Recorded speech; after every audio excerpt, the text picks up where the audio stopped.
सुबह के 5 बजे थे। सूरज अभी पूरी तरह निकला भी नहीं था, लेकिन शहर के किनारे बसे उस इलाके में पहले से हलचल शुरू हो चुकी थी।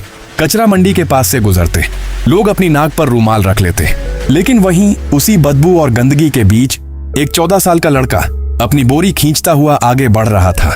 उसका नाम था आरिफ। उसकी शर्ट कंधे से फटी हुई थी, पैंट घुटनों पर घिस चुकी थी, पैरों में टूटी हुई नीली चप्पल जिसकी एक पट्टी रस्सी से बंधी हुई थी, चेहरा धूल से सना हुआ, बाल बिखरे हुए, लेकिन उसकी आंखों में अजीब सी चमक थी। वह झुकता, प्लास्टिक की बोतल उठाता, उसे बोरी में डालता। टूटी बाल्टी, लोहे का टुकड़ा, खाली डिब्बा, सब उसकी कमाई थे। उसकी उम्र के बच्चे इस समय स्कूल के लिए तैयार हो रहे थे और वह कचरे में अपना भविष्य ढूंढ रहा था। आरिफ का घर शहर की झुग्गी बस्ती में था। टीन की छत जो गर्मी में आग बन जाती और बारिश में ढोल, मिट्टी का फर्श, एक कोने में टूटी चारपाई, दूसरे कोने में चूल्हा। उसकी माँ शबाना महीनों से बीमार थी, खांसी रुकती ही नहीं थी। दवाई आधी ली जाती क्योंकि पूरी लेने के पैसे नहीं होते। आरिफ सुबह वह घर से निकलता तो माँ की कमजोर आवाज पीछे से आती, जी अम्मी जल्दी आ जाना, ज्यादा थकना मत। वह मुस्कुरा देता, मैं मजबूत हूं अम्मी। लेकिन वह जानता था, बुना बच्चा था, मजबूत बनने की मजबूरी थी। कचरा मंडी से थोड़ी दूर एक सरकारी स्कूल था। आरिफ अक्सर वहां रुक जाता, गेट के बाहर खड़ा होकर बच्चों को देखता। साफ यूनिफॉर्म, पीठ पर बैग, हाथ में किताब। एक दिन उसने दीवार के पीछे खड़े होकर एक क्लास सुनी। अंदर टीचर पढ़ा रही थी, भारत मेरा देश है।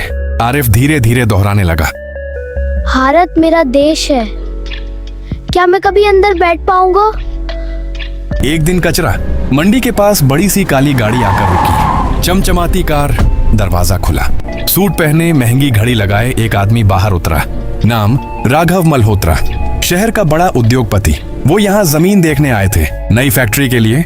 आरिफ उसी समय पास से गुजरा। राघव ने उसे देखा, अरे तुम यहाँ क्या कर रहे हो? साहब काम। कौन सा काम? कचरा बीनता हूँ। राघव ने जेब से 100 रुपए निकालकर उसकी ओर बढ़ा दिए। लो आज आराम करो। आरिफ ने पैसे देखे, फिर उनकी आंखों में देखा। साहब मैं भीख नहीं लेता। राघव ठिठक गए। तो क्या चाहिए? आरिफ ने हिम्मत जुटाई, मुझे स्कूल जाना है।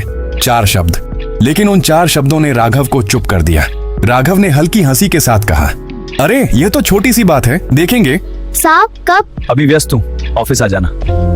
आरिफ 3 दिन तक ऑफिस के बाहर बैठा रहा। सिक्योरिटी ने धक्का दिया, लोगों ने घूरा, किसी ने कहा यहाँ भीख नहीं मिलती। आखिर उसे अंदर बुलाया गया। हाँ बोलो जल्दी। साहब स्कूल। राघव ने फाइल बंद की। देखो बेटा, हर किसी की मदद नहीं की जा सकती। लेकिन साहब बस जाओ। आरिफ बाहर निकल गया। उस दिन उसे पहली बार समझ आया, अमीर आदमी के पास सब कुछ होता है सिवाय समय और संवेदना के। कुछ हफ्तों बाद शहर में भयंकर बारिश हुई। कचरा मंडी में पानी भर गया, झुग्गियों में कीचड़। आरिफ की माँ की तबीयत बिगड़ गई। दूसरी तरफ राघव की कंपनी का गोदाम पानी में डूब रहा था। मजदूर भाग रहे थे। आरिफ दौड़कर मदद करने लगा। वह पानी में उतर गया, बोरियां खींची, सामान बचाया। राघव ने देखा, वही लड़का जो उनसे स्कूल मांग रहा था, आज उनकी फैक्ट्री बचा रहा था। उस रात राघव सो नहीं पाए। सुबह वो खुद आरिफ के घर गए। झुग्गी देखकर उनकी आंखें भर आईं। बीमार माँ, टूटी छत। उन्होंने कहा, आरिफ मैं गलती कर चुका हूं। आरिफ चुप। कल से तुम स्कूल जाओगे? सच? हाँ, लेकिन एक वादा करो। क्या? जब तुम बड़े बन जाओ किसी गरीब बच्चे को मना मत करना। आरिफ रो पड़ा। आरिफ दिन में स्कूल जाता, शाम को काम करता। लोग हंसते, कचरे वाला पढ़ेगा। वह चुप रहता। 12वीं में उसने टॉप किया। पूरा शहर हैरान। 10 साल बाद एक बड़ा हॉल, स्टेज पर लिखा था नई रोशनी फाउंडेशन, संस्थापक आरिफ खान। वह अब बच्चों को मुफ्त शिक्षा देता था। मुख्य अतिथि थे राघव मल्होत्रा। स्टेज पर आरिफ बोला, एक दिन मैंने एक अमीर आदमी से स्कूल मांगा था। उन्हें देने में समय लगा, लेकिन उन्होंने मुझे मौका दिया। पूरा हॉल तालियों से गूंज उठा। राघव की आंखों में आंसू थे। सुबह का सूरज आज अलग लग रहा था। आरिफ पहली बार स्कूल यूनिफॉर्म पहन रहा था। सफेद शर्ट जो थोड़ी बड़ी थी, नीली पैंट जो नई थी लेकिन सस्ती, पैरों में जूते जिन्हें पहनने की उसे आदत नहीं थी। वह आईने के सामने खड़ा था। आईना टूटा हुआ था, पर उसमें उसे अपना नया भविष्य दिख रहा था। अम्मी मैं सच में स्कूल जा रहा हूँ? शबाना की आंखों में आंसू थे। हाँ बेटा, अल्लाह ने तेरी सुन ली।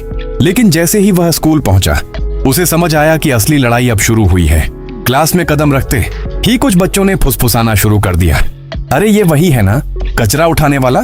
सच में ये हमारे साथ पढ़ेगा? आरिफ ने सिर झुका लिया। टीचर ने उसका परिचय कराया। बच्चों, ये आरिफ है, नया एडमिशन। पीछे से आवाज आई, सर इसकी तो बदबू आती होगी। पूरी क्लास हंस पड़ी। आरिफ का चेहरा लाल हो गया। वह कुछ बोल नहीं पाया। उस दिन घर लौटकर वह चुप था। माँ ने पूछा, क्या हुआ? कुछ नहीं, लेकिन रात को उसने चुपके से रोया। अगले दिन उसने तय किया वह रोएगा नहीं। वह सबसे आगे वाली बेंच पर बैठा। हर सवाल का जवाब देने की कोशिश की। गणित में वह तेज था। विज्ञान में उसकी समझ गहरी थी। धीरे धीरे टीचर भी नोटिस करने लगे। एक दिन मैथ्स टेस्ट हुआ। परिणाम आया, पहला स्थान आरिफ खान। पूरी क्लास चुप। वही बच्चे जो उसका मजाक उड़ाते थे अब उसे देखने लगे। दूसरी तरफ राघव मल्होत्रा अपने ऑफिस में बैठे थे। उनके पास सब कुछ था, बंगला, कार, कंपनी, नाम, लेकिन भीतर एक खालीपन था। उन्होंने पहली बार महसूस किया पैसा कमाना और इंसान बनना अलग बातें हैं। वो अक्सर चुपके से स्कूल जाकर आरिफ को देखते।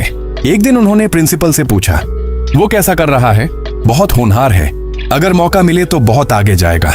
उस दिन राघव ने तय किया वो सिर्फ फीस नहीं देंगे, वो उसकी पूरी पढ़ाई का जिम्मा उठाएंगे।